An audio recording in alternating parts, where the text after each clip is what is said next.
చెప్పమ్మా నీ పేరు ఏం పేరు? యా ఊరు మీద? సత్యరాజ్ ఎట్రా బోయిలకుంట్ల మీది. మండలం ఎక్కడ వస్తుంది? నీకు చెవులు ఎప్పటి నుంచి వినపడుకున్నాయమ్మా?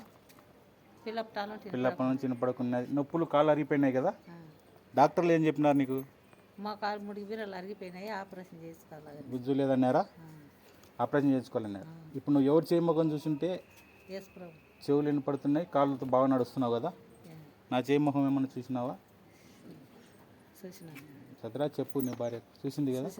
చూసినాక నీకు నొప్పులు తగ్గిపోయినాయా? చెవులు బాగా వినపడుతున్నాయి. ఆ నీళ్ళు తాగింటే ఎంతమంది టేస్ట్ కనిపెట్టింది? రండి టేస్ట్ మీరు అందరు రండి. దేవుని సాక్ష్యం ఇది, అందరు కనపడతారు కదా.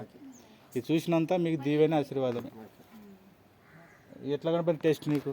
తీయగా. సత్యరాజు నువ్వు తాగినావు కదా, ఎట్లా కనపడినాయి?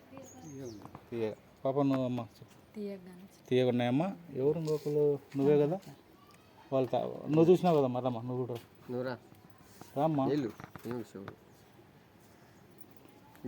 నీళ్ళు తాగింటే ఎట్టున్నాయమ్మా? బెల్లం వేసినట్టుండే చక్కెర వేసినట్టున్నాయా? చక్కెరనే కదా? నేను ముట్టుకున్నానా? నీళ్ళు ఉన్నాయమ్మన్నా? ముట్టుకోలేదు కదా? మారుతాయని చెప్పినాను కదా. కాళ్ళు అరిగిపోయినాయి, బాగా అయినాయి. చెవులు ఎంత దూరం పోతున్నాయి, బాగా వినపడుతున్నాయి కదా? ఇంతకుముందు బాగా వినపడుతున్నాయా? లేదు కదా? ఇవన్నీ చేసింది మీకు అమ్మ, స్వస్థపరిచిన దేవుడు మన యేసుప్రభువే. ఆయన్ని బాగు చేసినాడు కాబట్టి యేసుప్రభుకు నమస్కారం చెప్పండి. చేతులతో చెప్పాలి యేసుప్రభు నమస్కారాలు. దేవుడు మిమ్మల్ని దీవించును గాక. మంచి సంతోషం అమ్మ. బోయిలకుంట్ల కదా, మండలం సిరివెల్ల, మన నంద్యాల జిల్లా. ఆళ్ళగడ్డ తలకు వస్తుంది. మంచిది.